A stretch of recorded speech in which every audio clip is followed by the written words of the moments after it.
odlično, bili so krasni inputi, odlični mentori, veliko novih znanj, veliko novih napredkov na samem projektu, koraki naprej, neverjetno v bistvu v 2 dneh, koliko se da narediti, tako da super izkušnja pridemo. To je neka nova izkušnja, naučili smo se, kako ideje povezati v neko celoto, iz same ideje priti do neke realizacije poslovnega načrta. Pa mislim, da glavna stvar, kaj smo se naučili, ker mi smo najprej štartali z drugo idejo, da je v bistvu neka ideja, ki jo ima človek dostikrat, ta prva ideja ni tista ta prava, ampak je lahko v bistvu povod do neke druge ideje. Treba je nenehno razmišljati o idejah, mogoče ni zdaj prva ta prava, ampak tista 1001, ampak važno je da se razmišlja, da se dela na ideji.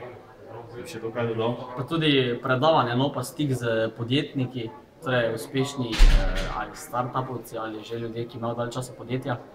Vsekakor pozitivna izkušnja, veliko novih informacij, to tudi kot dodatek samem tekmovanju, je zelo dobro.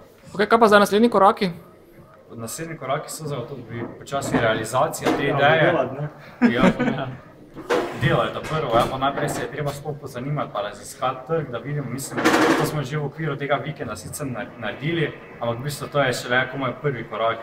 Glavni koraki pa še čakajo, v bistvu, ker gre za celotni proces, pa bomo videli, kam nas to peljalo. Prvo bo treba tim razširiti. Koga še iščete? Enega, ko bo znal ploščico narediti skupaj. Torej, rabimo še kakega elektronika, ker videla sva tukaj oba močnostna elektrotehnika, pa verjetno še kakšnega programerja. Maribor!